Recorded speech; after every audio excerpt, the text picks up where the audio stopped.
I woke up to the sound of an unnatural silence.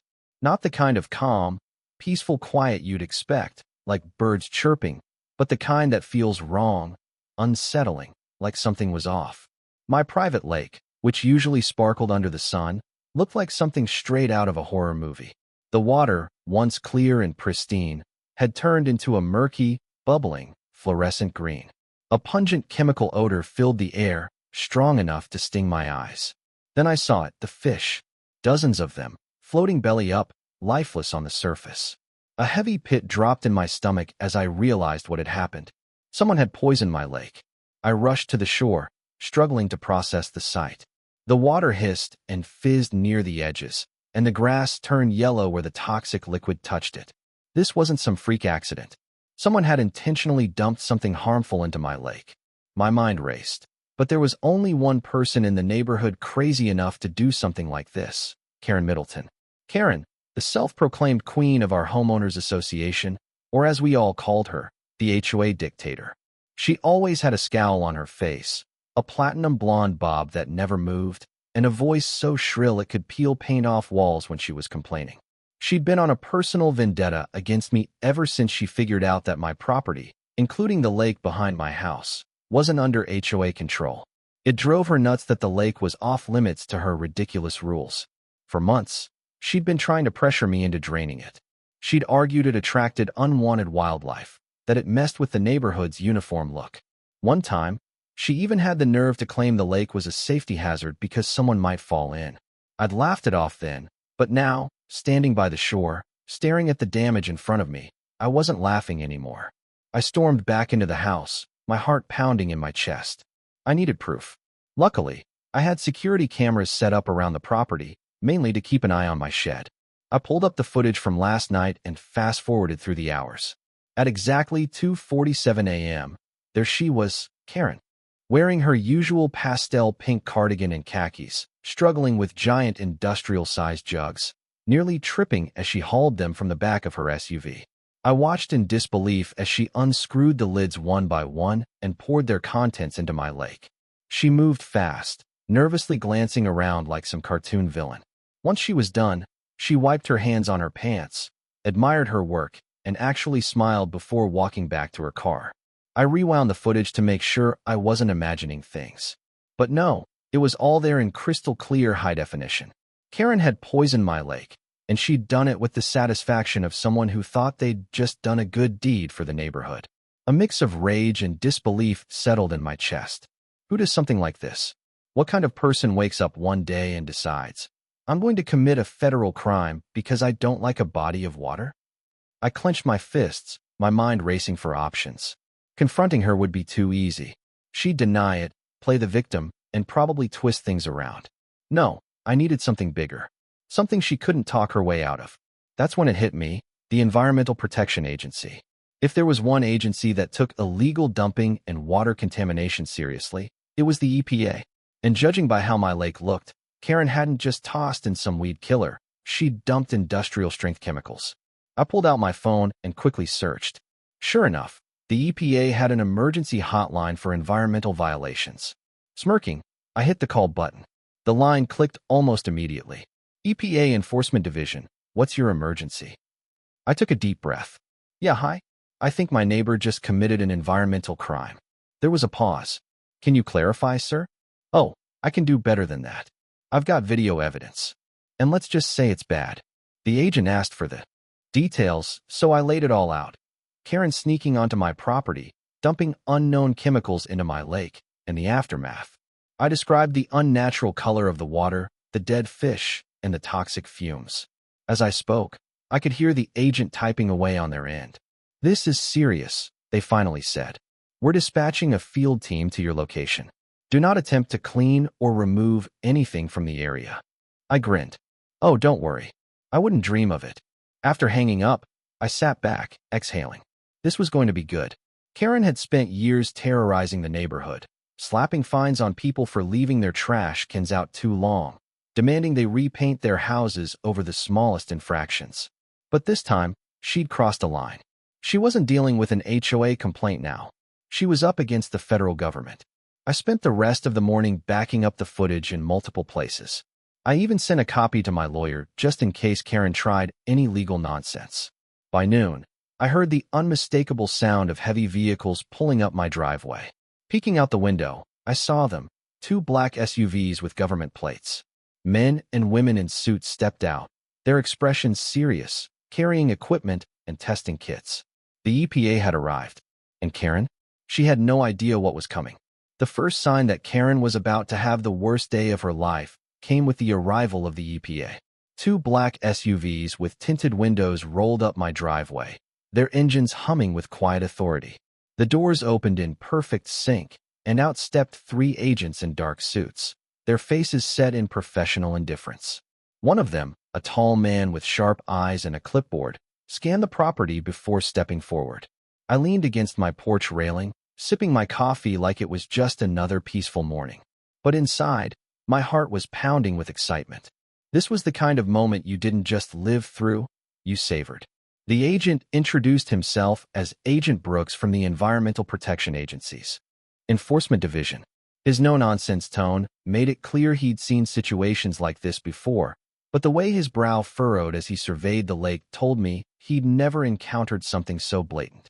I led them to the shore, where the water was still that sickly green, bubbling at the edges like a toxic stew. The chemical stench was worse now, thick in the air, burning my nose. The agents pulled out their equipment, sampling kits, pH testers, and a clipboard filled with checklists that made my heart race. They worked quickly, dipping vials into the water, taking notes, exchanging looks that told me this was worse than just some over-enthusiastic weed killing. One of them crouched down, scooped up a small amount of lake water, and swirled it in the vial. He held it up to the light, frowning. "This isn't just herbicide," he said, his voice filled with a mix of concern and disbelief. "This is industrial-grade contamination. Some of these chemicals aren't even supposed to be available to the public." That caught my attention. My smirk faded slightly. "So what does that mean?" I asked, studying their reactions. "It means," Brooks said, standing up and brushing off his knees, "whoever dumped this didn't just break a local ordinance. They violated federal environmental laws. This could be classified as an act of ecological sabotage." My stomach did a little flip of excitement. Karen was so done for. Before I could enjoy the moment too much, I caught movement in the corner of my eye. Across the street, behind the perfectly trimmed hedge of her front yard, there was Karen, peeking out like some kind of nosy sitcom character. She was holding a coffee mug, her knuckles white, her face frozen in shock as she watched the scene unfold. I made eye contact with her and lifted my mug in a mock toast. Her face drained of color. She must have realized that whatever she'd done had escalated far beyond her usual H.O.A. dramas. But Karen wasn't one to back down easily. Instead of running or hiding like anyone with sense would, she stormed out of her house, her cardigan flapping behind her as she marched across the street toward us. "What's going on here?" she demanded, her voice too high-pitched to sound casual. "Why are there government agents on private property?" Agent Brooks barely glanced at her. "EPA business, ma'am. This is an active environmental crime scene." Karen let out a forced laugh, trying to act unfazed but clearly on the brink of a breakdown. "Oh, come on," she said, her eyes bouncing between me and the agents. "This is ridiculous. It's just a little weed killer. I was only trying to help." That was the tipping point. The agents turned to her in perfect unison, their serious faces cracking just enough to show disbelief. Brooks flipped open his clipboard. "Ma'am, are you admitting to dumping chemicals into this lake?" Karen froze for a moment. Her face twisted briefly into panic before she regained her composure. Well, I mean, it's not like it was harmful. The lake was an eyesore. Everyone in the neighborhood wanted it gone. I was doing a community service." Brooks exchanged a look with his partner, then pulled out a notepad. "Ma'am, are you aware that you've committed multiple violations of the Clean Water Act? That contaminating a natural water source, even a private one, is a federal offense? That the substances detected in this water are classified as hazardous under environmental protection laws." Karen's false confidence wavered. "Now, hold on just a minute. I decided to help her out." "Oh, don't worry, Karen. I've got the security footage of you doing your little midnight science experiment. I made sure to send copies to my lawyer, too, just in case you felt like denying it." Karen's mouth flapped open and closed like a fish out of water. She turned to Brooks. This is absurd. He's lying. He's always been against the H.O.A. Brooks pulled out a tablet, tapped the screen a few times. I'd already sent them the footage that morning, and now Karen was forced to watch herself on screen, pouring gallons of illegal chemicals into the lake, looking like a cartoon villain. The color drained from her face completely. This is taken out of context, she stammered, her voice pitching higher. Brooks sighed and snapped his clipboard shut. Ma'am, I'm going to need you to come with us for questioning. That was when the panic really set in. You can't do this, she shrieked. I have rights. I am the president of the Homeowners Association. Brooks, unfazed, motioned to his partner, who pulled out an official-looking document. Actually, ma'am, you have the right to legal representation, but based on what we're seeing here, you're looking at some serious fines, potential criminal charges, and, if the contamination is severe enough, mandatory environmental rehabilitation. Karen started hyperventilating. You can't arrest me for this. It's just water. He's being dramatic. Look at him, standing there all smug. She jabbed a finger in my direction, but I just shrugged. Hey, Karen, remember all those times you fine people for not keeping their grass short enough? Consider this karma. The EPA agents led her toward the SUVs, and for the first time in her life, Karen didn't have control. She had spent years bullying this neighborhood, acting like she ran the place, but today, she was just another citizen facing the consequences of her actions. As they drove away, I let out a long, satisfied breath. The lake still looked like a disaster zone, but at least justice had started. I turned back toward my house, already planning my next move. This wasn't over yet. Karen had only begun to realize what it meant to mess with the wrong person, and when the neighborhood found out what had happened, things were about to get a whole lot more interesting. Word spread through the neighborhood faster than wildfire. By the time Karen's SUV vanished down the street with the EPA agents, people were already talking on their porches, peeking through their blinds, and texting their friends. The mighty Karen Middleton, the iron-fisted queen of the H.O.A., had just been hauled off for questioning by the federal government. The news hit the community like a bomb, and for the first time in years, people were actually looking forward to an H.O.A. meeting. Later that evening, the emergency H.O.A. meeting was packed. Residents who usually couldn't care less were sitting shoulder to shoulder, whispering and buzzing with excitement. The H.O.A. board, now leaderless, looked like a ship without a captain. Karen had always been the one calling the shots, enforcing fines, and making everyone miserable. Now, with her future uncertain, people were realizing how much they hated her reign. The vice president of the H.O.A., a nervous man named Doug who always seemed terrified of Karen, cleared his throat and tried to call the meeting to order. We need to discuss the situation regarding Ms. Middleton, he began, his voice cracking under the weight of dozens of eager, amused stares. Given the recent events, it seems prudent to take a vote on her position as H.O.A. president. Someone from the back yelled, "Throw her out," and the entire room erupted in agreement.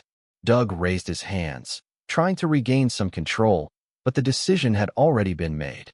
Karen had spent years making enemies, and now that she was vulnerable, no one was stepping up to defend her. A motion was put forward, a vote was taken, and within 10 minutes, Karen was officially ousted as H.O.A. president. The room erupted into applause. I stood at the back of the room, arms crossed, sipping from a water bottle, feeling like I was watching the best reality TV show of the year. Karen hadn't just lost her position, she'd lost all her power. Without the H.O.A. to shield her, she was just another homeowner. And after everything she'd done, no one was going to treat her with the same fearful respect they once had. 2 days later, the EPA put out an official statement confirming that the chemicals dumped into my lake were classified as hazardous waste.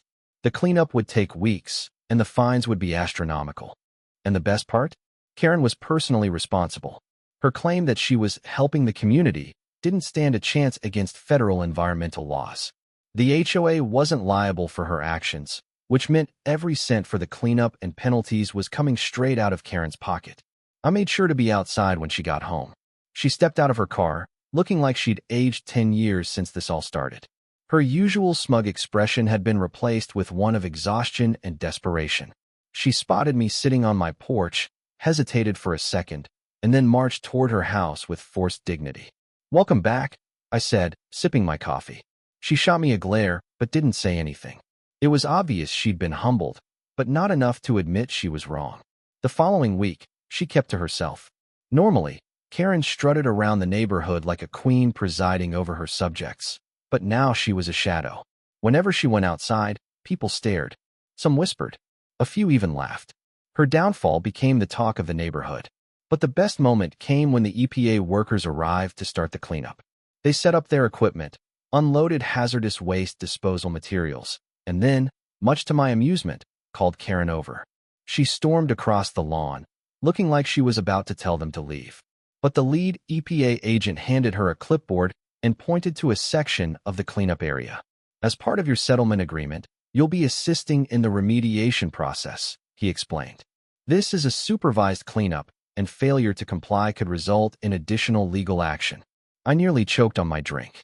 Karen, the same woman who fined people for not trimming their hedges properly, was now legally required to clean up the mess she'd made. And she couldn't refuse. She stood there, frozen, as the full weight of the situation seemed to finally hit her. Without saying another word, she took the gloves and protective suit they handed her and got to work. It was something to see. Karen, who had once ruled the neighborhood like it was her own little kingdom, was now knee-deep in the toxic lake she had poisoned, scooping out dead fish and contaminated debris.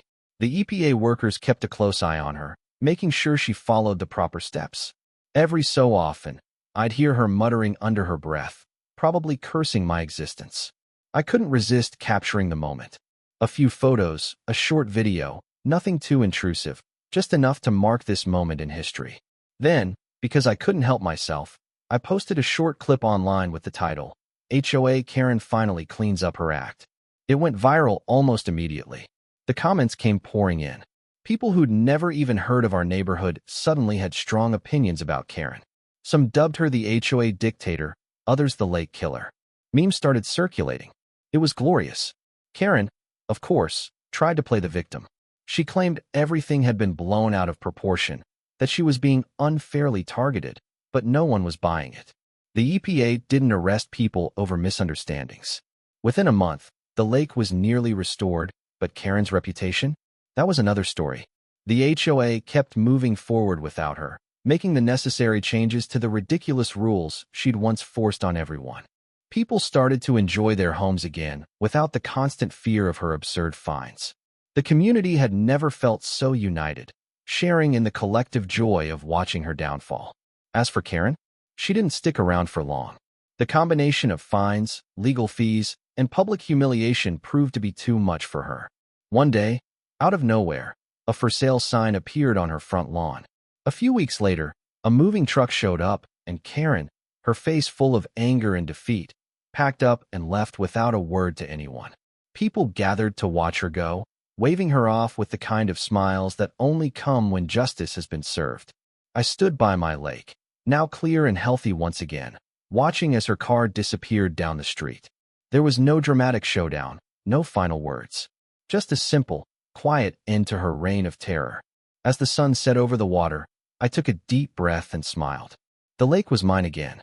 The neighborhood was finally free. And best of all, I would never have to hear Karen Middleton's voice again. Justice had never tasted so sweet.